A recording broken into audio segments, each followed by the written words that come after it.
Hello, everyone, and thank you very much for tuning into my podcast. Today, I have a very special guest, and we will talk about a little bit different topic. And I think it's very, very great time for this topic. And it's very great time to open up conversation because we know this person can really help a lot of organizations, a lot of people just maybe, abroad. They're thinking about the change that is happening in the world. And I'm not going to do this for long. I would love to welcome Chris Trowbridge with me today. And who is this person? Wow. I can probably say a lot of things because we had a lot of conversations and amazing topics. We talk about leadership, supply chain. We talk about the change in the world. And I was really fascinated by his vision. And let's talk a little bit more. Chris, I will really give you space to introduce yourself even more and tell us a little bit more about you. Welcome. Thanks, Alex, and thanks for the opportunity to talk as well. And yes, you're right, I'm incredibly passionate about supply chain. And again, I think that passion started as within supply chain, but also kind of material management as well has always been a fascinating part for me, is because, people don't understand the importance of material, because realistically it's materials, products and services that are required to, everything we do, everything we require on this planet goes through a supply chain, and it is made up from something as well. And I think for me, what we've seen is this lack of understanding about the importance of material as well. So that's why, again, I'm passionate about the topic. And what I could see maybe 2.5 years ago, is having worked in the corporate world, you could see that there's this, everybody's too focused on their jobs and don't really understand the dependencies of a supply chain and the impact of the decisions that are made by businesses and what the outcomes are, because we're all focused on just trying to delivering what we have to do in our jobs.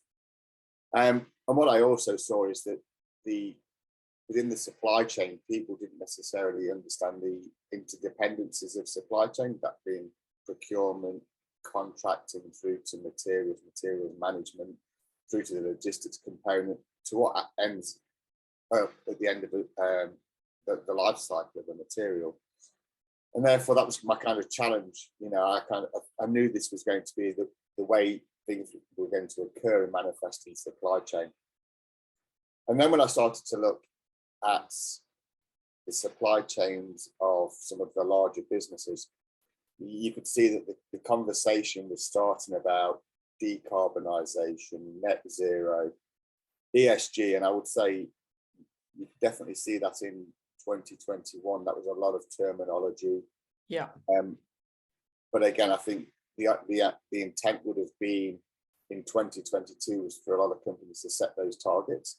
But because we've seen so much disruption in the supply chain through the invasion of Russia into Ukraine, the ongoing impact of COVID, that that target setting in, realistically, the first year of action of what they say is that this is the decade of transformation. Now, it hasn't really occurred as well as it should have done. And also now the word circularity is starting to manifest itself more and more into our everyday life. So that's really is my focus. So yeah, the use of circularity now is kind of a key thing. But again, the problem being is everybody's still tied up in day to day, and very few people have the opportunity to really understand circularity and what it means to their business, and then delve into those ESG targets as well. So yes, that's the passion, that's the drive, to help people understand, first of all, how supply chain works in any business from upstream to downstream, and what the impact is of that supply chain on our environment, I think, and how we can best stop the degradation of natural capital, which I think is such a great terminology. And again, onto that word natural capital, I don't think it's something, again, that's understood. What is natural capital? It's about what makes up our planet. Stop taking, there's this constant degradation of natural capital rather than starting to understand the circularity of material and how it can be reused. So we end up with regeneration of our natural capital that's constantly being depleted as well.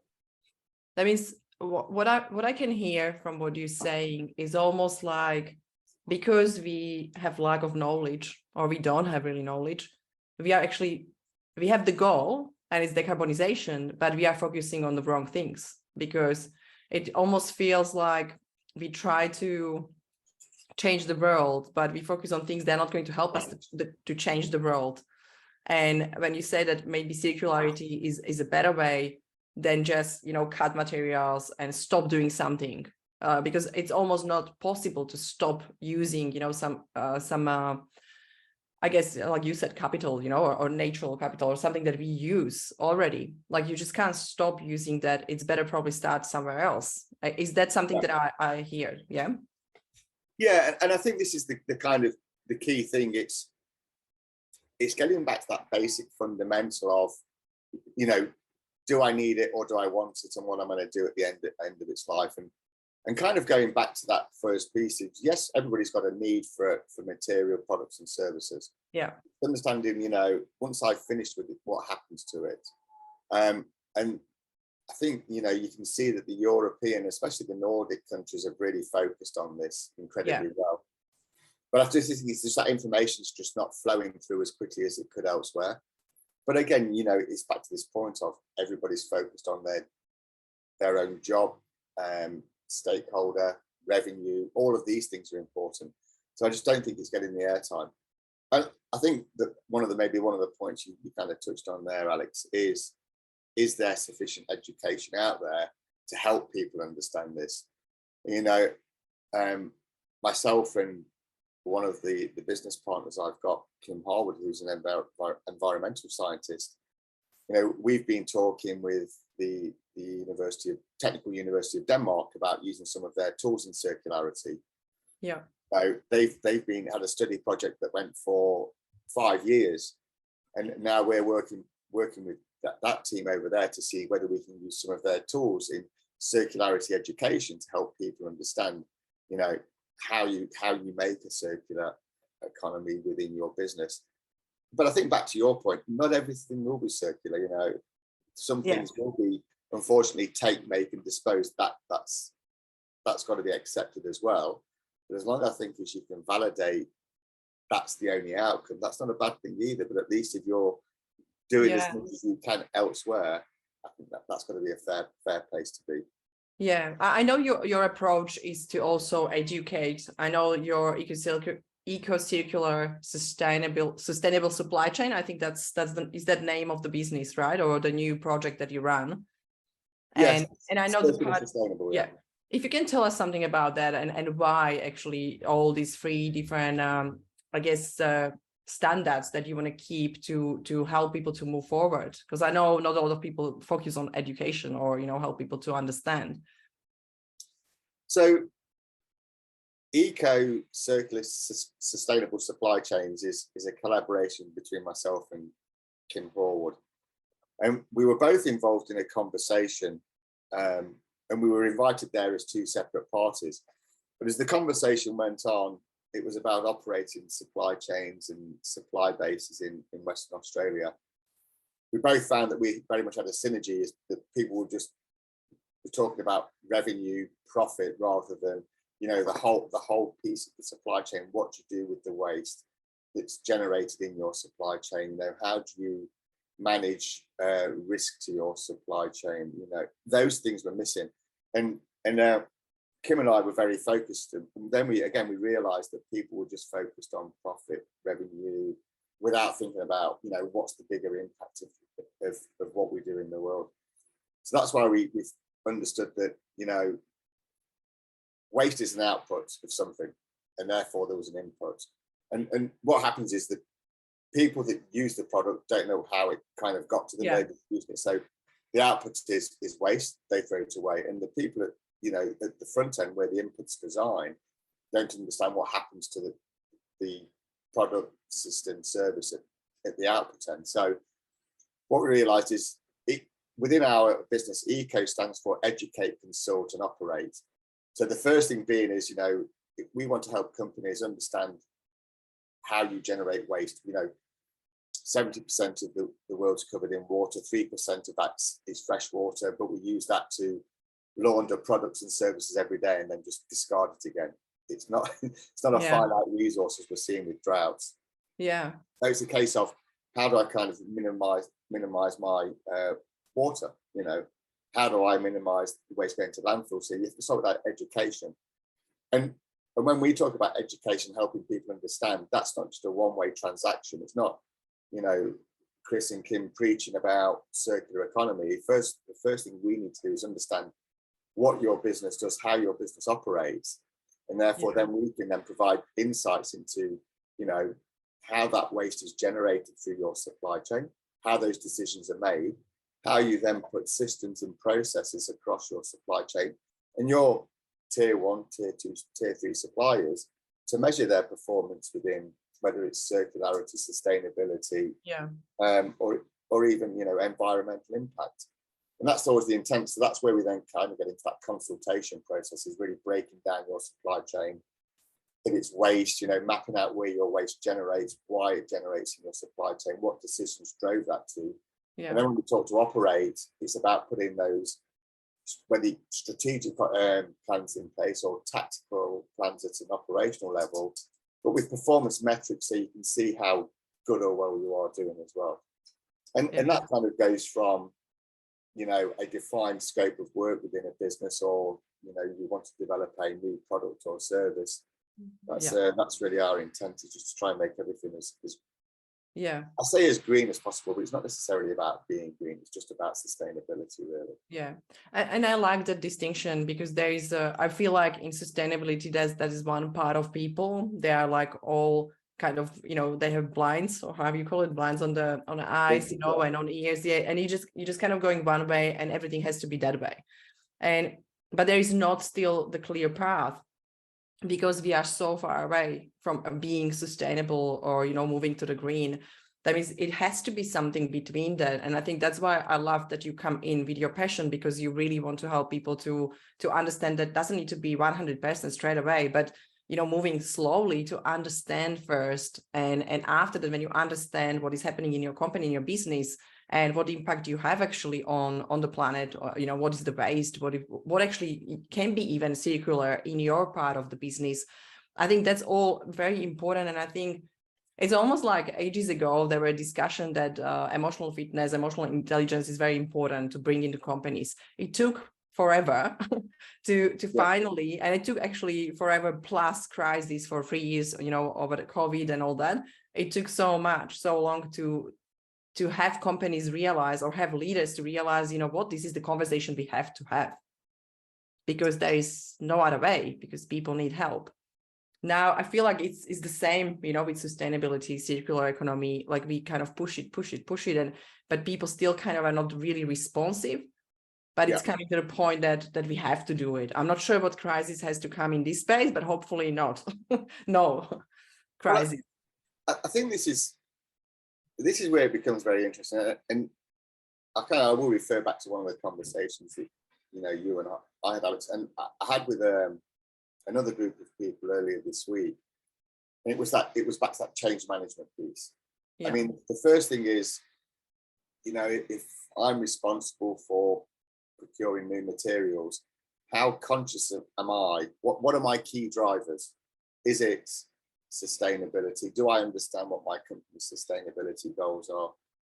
And that ties back to the United Nations Sustainable Development Goals as well.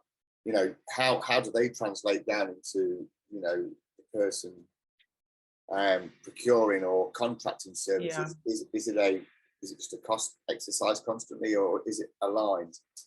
And in one conversation I had this week, which was with a professor from the University of South Australia, they were talking about green HR, and I love that.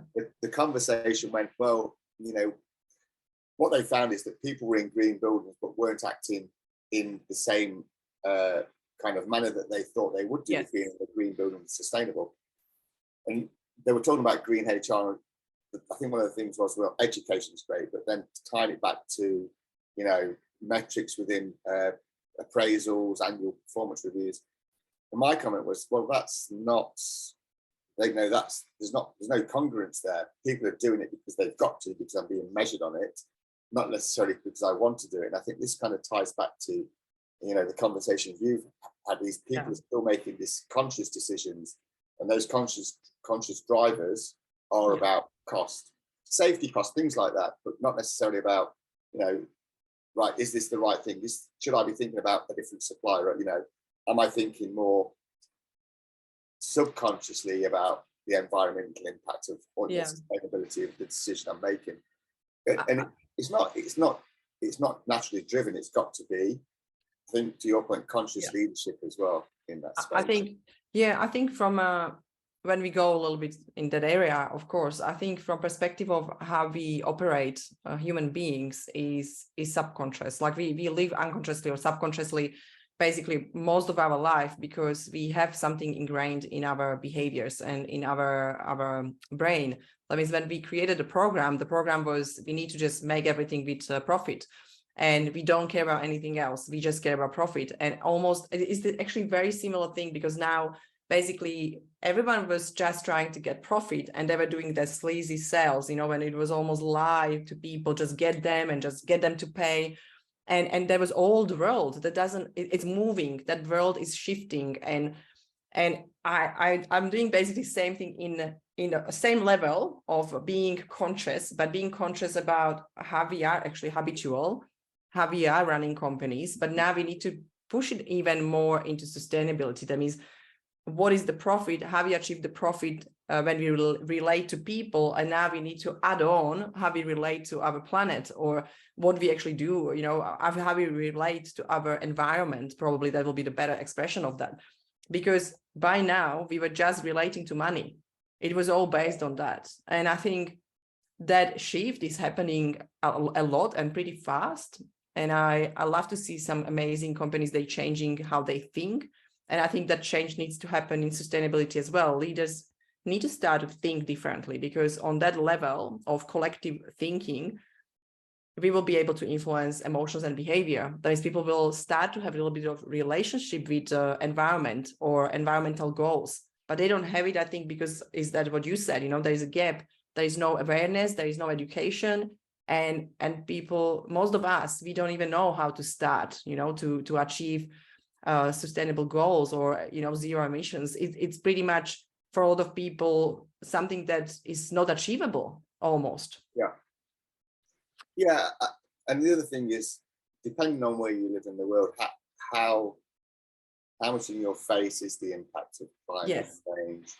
The impact of waste. You see the amount of. There used to be 4 seasons, they say, to the clothing industry. I think they say there are 12 now, aren't there? Because which is pretty much one a month, because the way the fashion industry generates waste. Oh my God. And then you see that the waste is sent overseas. It's not accounted for over here. And you've seen in some of those African nations where there are just mountains and mountains of clothes piled up because they're not even fit for use over there as well. And some industries, have a lot more to impact, I think, a lot more impact on the environment, and should be held a lot more accountable as well. And that goes back to that whole, but it's somewhere between it's leadership decisions back to revenue and all of those good things, but also, from government's perspective, how much are they getting the impact on, and again, it's this thing, it's just the social conscience of sending, waste, pollution overseas is the wrong thing as well. Yeah, I think from perspective, when I'm even thinking about how different, like, even I have family now here, and when we do things, I do it differently. And it's funny how you can see there is no education about how to recycle, how actually bad is, to leave something on the beach and all the small things. And I'm sometimes just surprised when I see people with families just don't really care, just don't really have that education that actually this is wrong. Like, I'm going to the beach and picking up the rubbish, right? And I think it's not about me being awesome. It's nothing about that. It's more about it really annoys me, or it really actually hurting me just to think about that will end up somewhere in the ocean. It's just not right. And I think when we start to be more conscious in general, like in everything, because we still want to make money as a company, but if you want to make money as a company, like, I just can't believe that you don't care how people see you from perspective of how you care.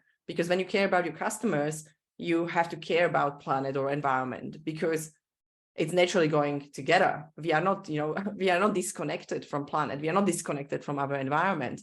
And we have some nice places now, but what if those places are not going to be here in, 100 years later? And yeah, some people say, doesn't matter because I won't be here. But also your kids will be here, your family, someone will be here, someone else will be here. And I think just that, I'm not sure if that is coming to being actually a decent person or being like a good person. You know what I mean? Like, it's that common sense of start to really care about how our company produces or how our company deliver.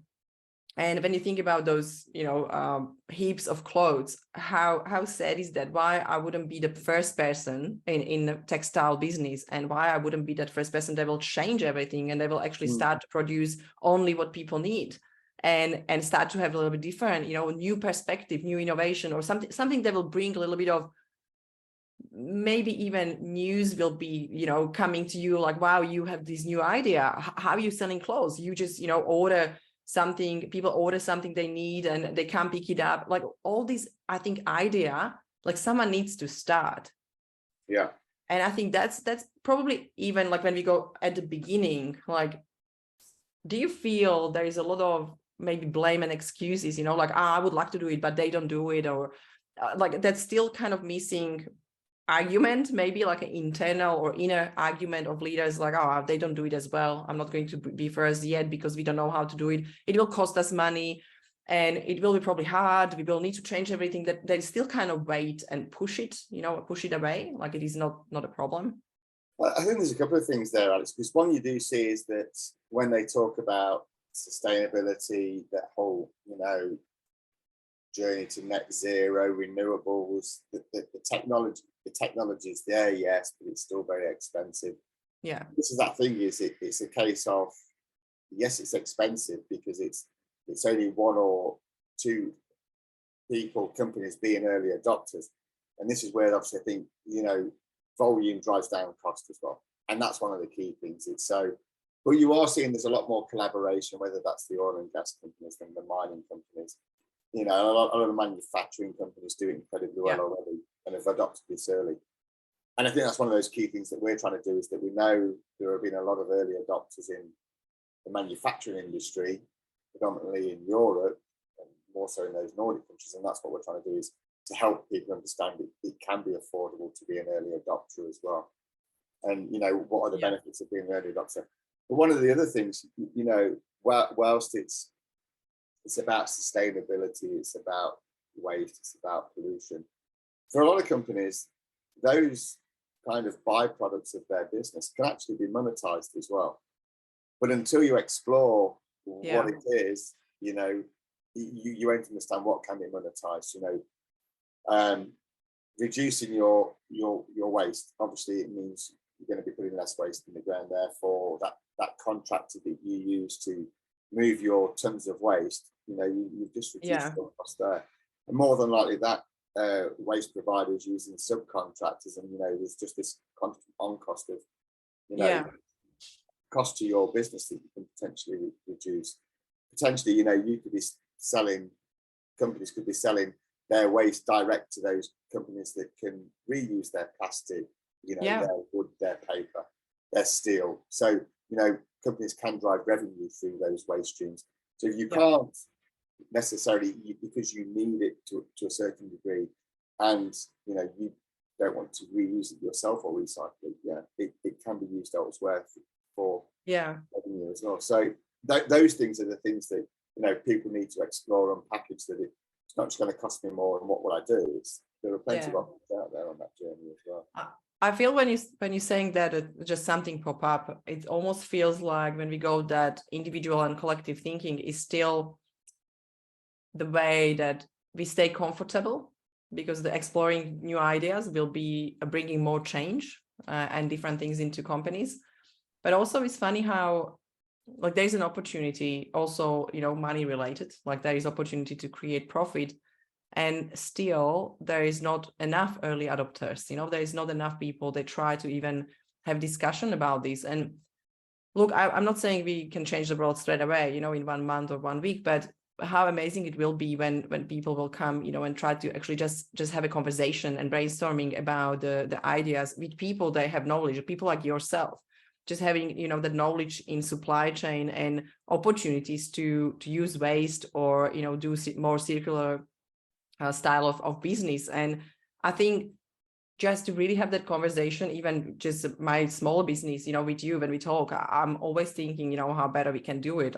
I know we do a lot of stuff online, but I'm trying to reduce even the stuff that I'm using, for digital world. It's easy to have million cameras, million lights and all that. I know it's amazing, but you can still, stick with one, and it's not better or worse from the other one that you can buy later for $200 more or $1,000 more.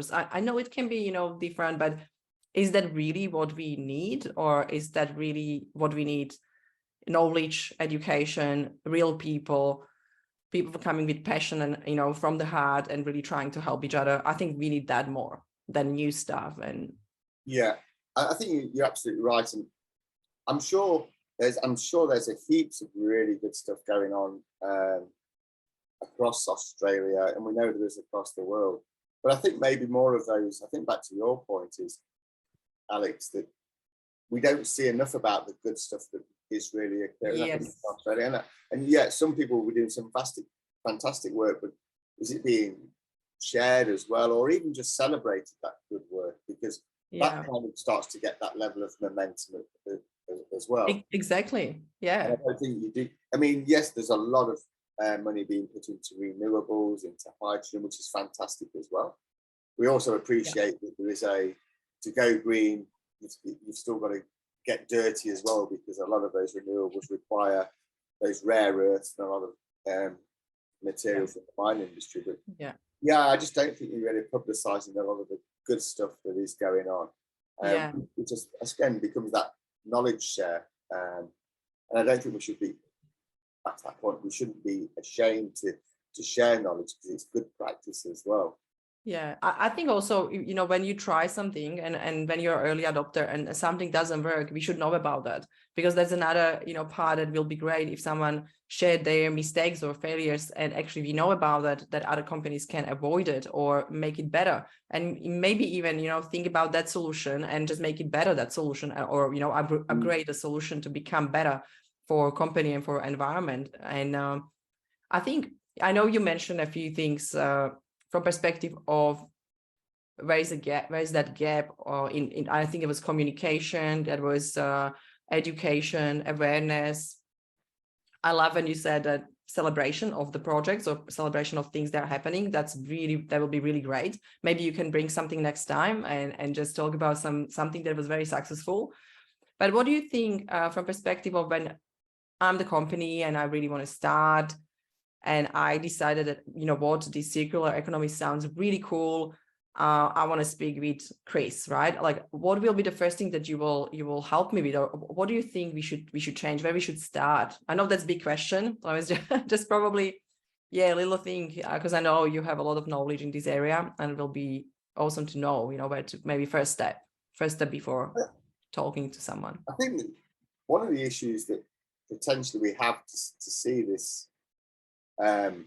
People on this journey is, the first thing about being alcoholics, every time an alcoholic, it's that kind of the first thing about admit, have I got a problem, and being open that, and it may not be a problem, but it's a case of, well, is my supply chain a good supply chain? What do I? This is my starting point. I think is okay. How good is my supply chain? Because I'll go back to the initial point, is that whatever products, service you provide, it has to go through the supply chain process. Would you just jump into that? I know you're going to continue, but I was thinking, would you think that the problem is actually that people don't think they have any problem?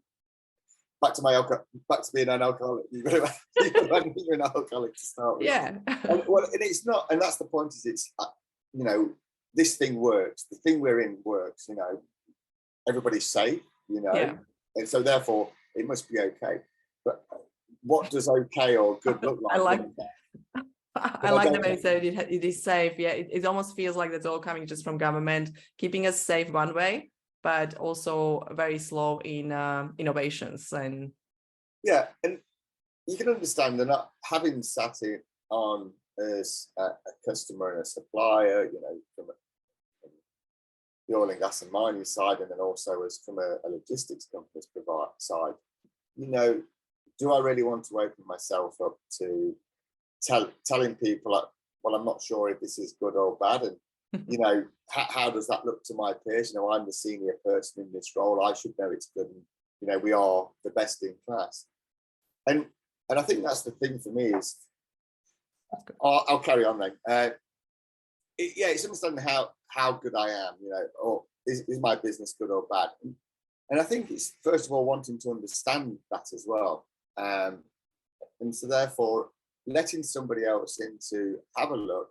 And it can be a bold or brave move for somebody to do, because if it is broken and it's vulnerable, it's vulnerable, but I might as well find out whether it's good or bad. And that then comes down not just to my supply chain, but understanding the impact of the supply chain, the decisions supply chains makes on the operations, on the relevant back to that higher corporate strategy on sustainability. Does that really cascade down? To understand that kind of conversation. So that's the first thing is, am I good or bad? And being able to benchmark that to start off with. And now that might be just a case of unlocking my supply chain. How does my supply chain really work? How do I measure the performance of my supply chain? And a lot of companies don't necessarily measure their performance against industry-based metrics, because a lot of people don't realise that they are there. And I think that's the kind of first point is, having a conversation about, is my supply chain good or bad? Is it aligned to the sustainability or an ESG framework of the business? Yes or no? Because what you can do is you take that high level strategy or down and follow it through the supply chain and see whether it's got a link all the way through. Because that could be reducing of carbon. Okay, we want to reduce, even if we're aligned to the new 2022 climate bill, that reduction of 43% of net scope 1 and 2 emissions by 2030. Now, if that ends up being in your corporate strategy, okay, where do the emissions occur in my supply chain, and how am I going to help the business meet that goal? And unless you're already getting it down to that level, and if we've got a commitment to reduce, waste within our supply chain, by 20%. Okay, let's just see how that cascades down into the supply chain. So you've got that metric that's overlaid in your supply chain and then ties back to your ESG framework. Yeah. And that's when you can kind of monitor people's performance and also the performance of the supply chain as well. Yeah. I think I like when you said at the beginning, we talk about vulnerability, and let someone get in and help you. And I think when I take it to the leadership perspective or behavioral and emotional intelligence, when we think about that, that's what we teach in leadership. You need to be vulnerable. You need to actually know your strengths and weaknesses, and you need to welcome feedback to be actually a great leader. I mean, from that perspective, when you think just that model of thinking that is really improving companies and or people, it can be easily adapt, that supply chain and being vulnerable, and how important is that actually to show someone and ask someone for feedback. Are we doing that great way, not great way? Let's have a look where we can improve. What is our gap? And I think having expert for that, it's not even that costly, just to have someone get in and really analyze what is happening. Just the diagnostic, it's probably hard for you to do, but it's not that costly. That company had to have special budget for that. That means when you think about that, especially when you have massive supply chain, when you have big company, that I think to fit in that cost, just to analyze where really you can improve, and when maybe small thing that you can do, just reduce emissions. I think we all can do it. I think it's actually not that hard. It's just really being aware. And I like when you mentioned that, because it really reminds me how great leadership is. And even though they will have, let's say, they will slow down, because now they will start to focus on supply chain and emissions or zero emission goals. But when you think long term, what I believe all leaders should actually think long term, and not about, small costs. Now this month I have bigger costs, but how that is going to influence the company and business long term. Imagine that there will be early adopters. They will realize what they do wrong, what they can improve. Now today they will start to improve where they can be compared to people or companies that are not doing anything, in 10 years or 5 years. They can be winning everything. They can have great supply chain, because there will be also people in supply chain. They will want to work with people. They already have the goals achieved. That is, it will be all kind of mixed up, I believe. And to be, I guess, visionary and leader, that's probably the way to go, in my opinion, that you really need to adapt fast. It's not anymore time to wait in any company. We have changing markets, we have changing environments, we have changing everything, governments, policies, everything is changing, because this is really new world. I believe in a lot of different industries and in a lot of different categories when we think about the life and, being and running the business. And yeah, I just feel like I want to say, just don't wait. That's probably what came up from what you said, because it can be really helping businesses a lot in long-term run. Well, it can do, and I think that's the key thing as well. To be an early adopter, you potentially end up with a competitive advantage across your comparable industry peers, because you're an early adopter. And I think my view is, and I'll use the word mistake. As an early adopter, you're afforded the opportunity to make mistakes. Not get it right the first time. Back to your point about sharing information. But if you're an early adopter and you're making errors, mistakes on that journey, I think you'll be forgiven for those, because at least you're trying to do something. And I genuinely, it will be could be a competitive market advantage in that business. So you're right. So back to your point, it could sound counterintuitive, but at the same time, it could be that's where the growth of revenue for big businesses will come from. Early adopters, disruptors as well in the industry as well, especially when you start to look at some of the reporting standards that will start to come out soon. As we say, we know that Europe's a very progressive in the world of sustainability. We know that the international financial reporting standard are looking at what they're doing with the European Sustainability Reporting Standard. That will translate. If this is a requirement to publicly listed companies in Australia. So you can see it's going to cascade very, very quickly. And more so, not just about scope 1, scope 2 emissions, but back to this conversation about sustainability as well. Tied back to the United Nations Sustainability Development Goals as well. I definitely feel, or I can see that there is a lot of actually profit, in the future for people that will be early adopters, or for people that will really get on that journey as fast as possible, because the world is changing. And as you said, Europe they're first, they're pretty much ahead of us, and they will maybe missing as well some suppliers, and therefore they will look around the world, and if there is something in Australia and they can actually meet the goals, it's great, because you can actually gain more business in general when we talk about money, from money perspective, because I know people are already tuning into probably from perspective of profits, and making money.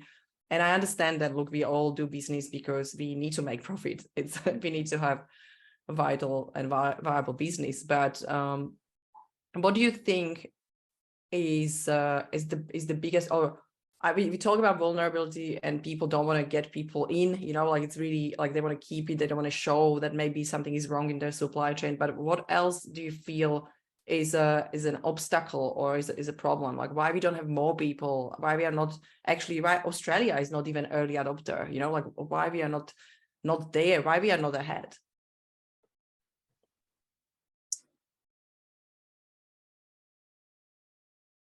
I'm not sure. There's a lot of things, right? That's a lot of things. I think because the onus hasn't.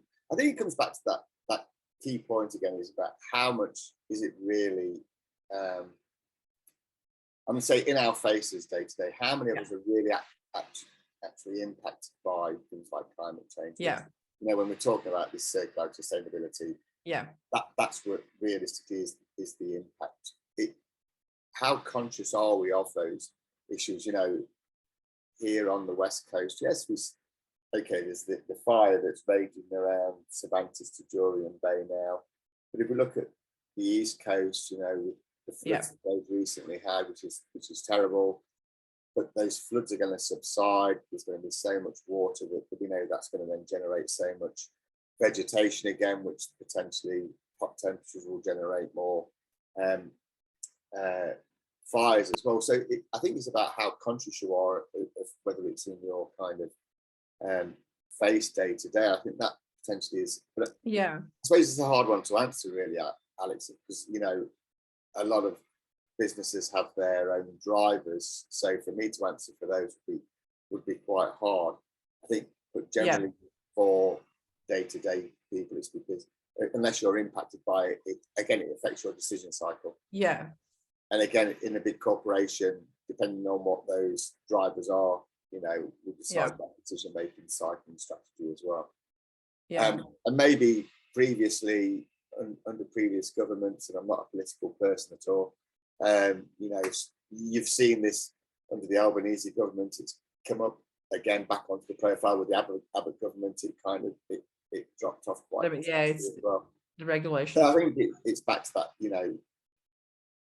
But at the same time, you know, it should be the social conscience of shareholders, board members as well that kind of start to drive it as well. But no, I wouldn't be able to really, and maybe give us. Well, I haven't given us a succinct answer to this at all. I think there's a lot of reasons, I believe, and I like what you say. You know, it's not in our faces that much, and it's also when we talk about individuals, doesn't need to be, you know, someone who owns the business, but all of us, we don't really have it in our face. We don't even know that we just don't really recycle some stuff. We are trying to put plastic in our, you know, yellow bin, and we still don't know where that actually ends up, and most of them ends up on the ship and is going, you know, to be recycled somewhere else. That means already like small things like that, I think we don't know about them. We don't, like you said, you know, like we don't have information.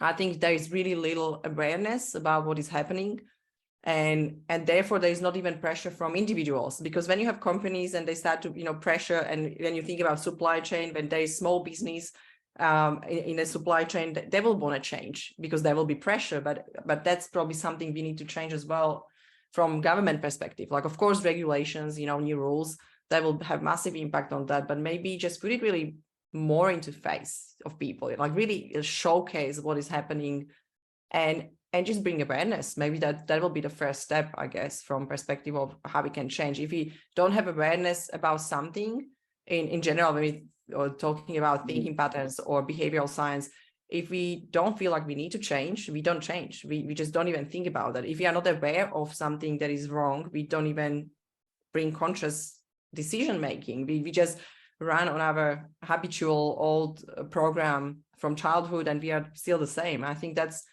where the change needs to happen, I guess, first, because a lot of companies, they know, or a lot of people say, when I'm talking to people about sustainability, they said, you know, that's a problem. Some people say that's not a problem.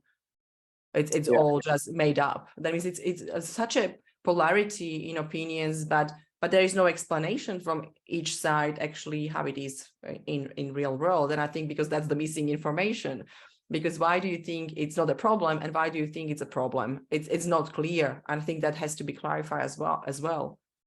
I think that's a really good point. It is a good point. Yes. Is it a problem or is it not a problem? And it depends on who you talk to, and also what you read, what you watch as well, kind of forms your opinion as well.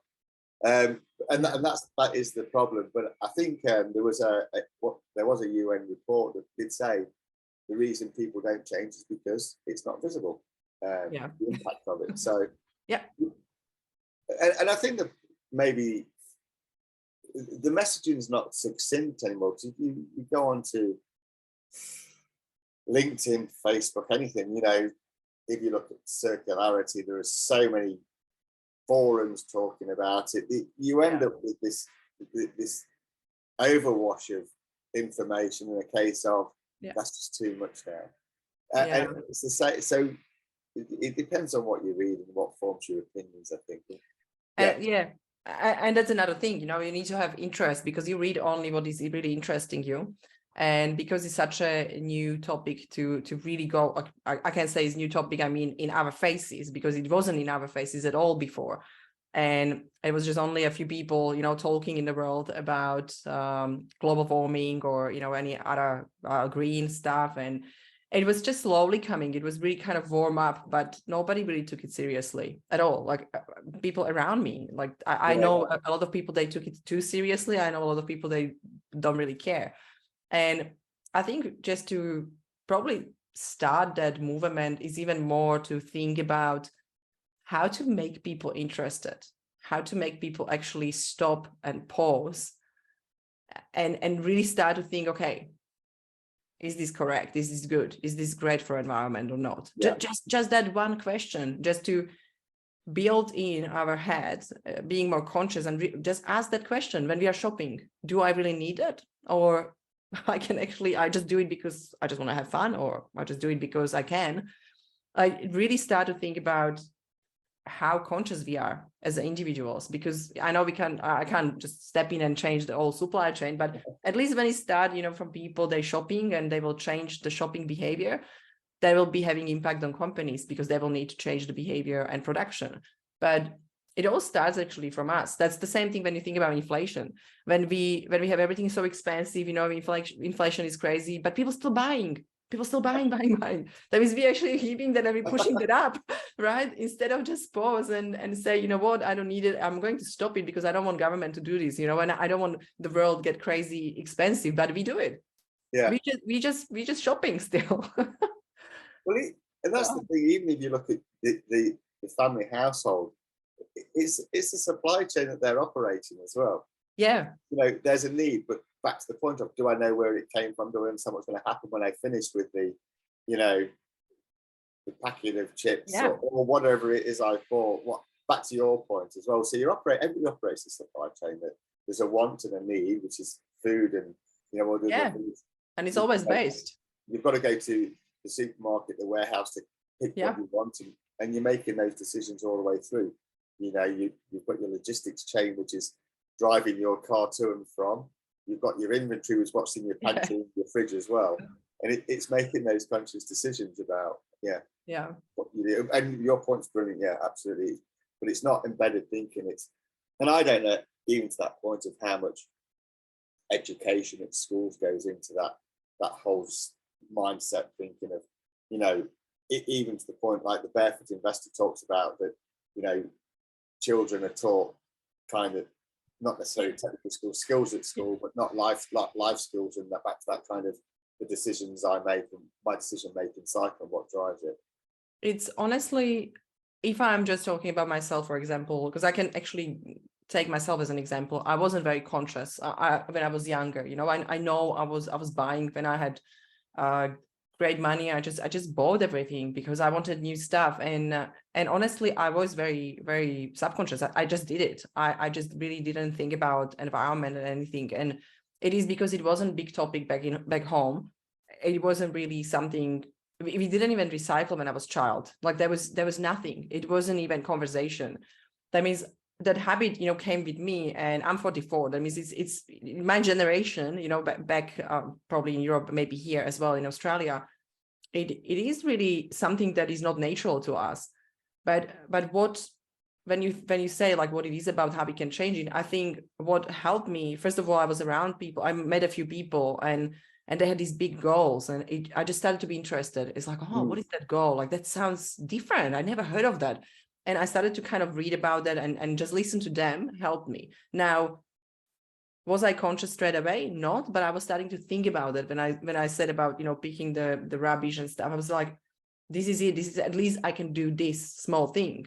And I can actually wash my plastic, and, you know, I can wash it and put it to the bin, not dirty, you know, and Same with glass and all that. Like I didn't know about that. That was all kind of news for me. And when I was learning about people like yourself and more people that have the sustainability goals and visions, and I started to think about the planet and what will happen and how I can buy things. And I saw McDonald's, they're all full, and they're still building more and more McDonald's. And I'm always thinking, why we do this to ourselves? And I started to not educate myself only in sustainability, but I'm focusing more on conscious living. That means I'm focusing on self-leadership, self-management, and I really want to, I don't know how to say it, I don't know how people call it, but I'm on the journey to be that person that is always happy. And I'm most of the time happy, right? Like I internally or from inner world, I don't want to be annoyed, and I am not. I'm actually getting to the point that I really can accept everything and everyone. And it's absolutely amazing feeling. And when I started to be more in that space of consciousness and learning about our thinking and how actually everything it's starting here, I'm more and more conscious because I know it starts there. I don't want to do things subconsciously because I want to know what I'm doing. It's almost like I want to know what I'm doing, every decision, why I did that decision or make the decision.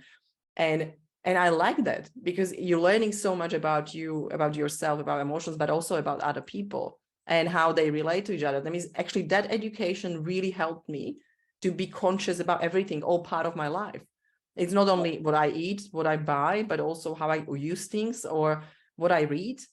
And all these kind of things, it will change everyone's life, I believe. But when people start to really educate themselves, and all trainings and stuff that I learn and conversations like we have right now, it's just so helpful just to really have conversation about that. And I think from that perspective, I think people can change, and it's not going to take so much, maybe 5 years. It took me a little bit longer, but I get things a little bit slower, but I love to get things properly. I really love to implement them. That means it really took me time, but I can say that I'm not going to buy some stuff. I'm not going to stop in McDonald's just to let you know all these silly fast foods. I'm not going to do that because I know they are not very sustainable and they're not very healthy. That means it's all kind of like those small things, like you start to actually create new program in your brain. And I think that's what we need to do when we try to be more green and sustainable and think about what we do with our rubbish, with our waste. Yeah, I think so. And I think that's one of the things that I'm very conscious of, that on this journey, that there is that support and assistance of leadership. The leadership, back to your, like you said, it's been a journey that, leadership, the teams under the leaders, need that support about how to make that transition and that move to subconscious thinking as well. So that's definitely one of those things I know for me is key as part of what we're trying to achieve with helping companies move to a kind of greener, sustainable, circular supply chain as well. Yeah. Chris, I really love this conversation. I think we can continue another hour. But what I would like to do, maybe let's catch up again. Let's do another topic. Maybe let's go a little bit deeper into challenges and solutions. And maybe next time we can talk about some solutions and ideas in the supply chain and how to actually make it better for your company and business. And yeah, if you agree, I would love to invite you to another episode. Great. And hopefully maybe we could be joined by Kim Horwood, the environmental. Yeah, that will be great. And what I would like to do at the end, the two things. First of all, if you have any kind of small advice or things that people can do, or maybe what they can read, or what is the quote or something that you would like to end up this show, and also where people can connect with you. I think if I had to quote anything, it would be maybe yourself, Alex, there, which is, take that journey, because you've obviously done a great job about making those conscious decisions. But it's about, I think the key thing is it's got to be something you also want to do as well. That's definitely the key thing for me. I think for me, if I kind of gave anybody a recommendation about wanting to understand more about the circularity piece, is to visit the Ellen MacArthur Foundation website. That will give you a great insight. And again, there are tools there that can help people better understand, the maturity of the circularity journey that they're on. Yeah. And then myself and Kim can be contacted at ecoCSSC.com.au, and our website will be launched later next week, where we'll be able to contact us, and we'll be able to talk to circularity, sustainability, and optimization in supply chain. Yeah, that's awesome. I'm really looking forward to see the website, and I will actually share the links in a podcast description. That means you can actually connect with Chris. You can contact us with any questions as well. If you have any question for Chris, that will be also great if you can submit it, and we can actually talk about them and answer all your questions next time at the next episode. I think that can be a really good idea, just to get some people interested and see what are actually questions out there. I will definitely wait for your insights, and I will let you know when we are back with Chris. Thank you so much for your time. Thanks, Alex. Thanks for your time as well. Thank you.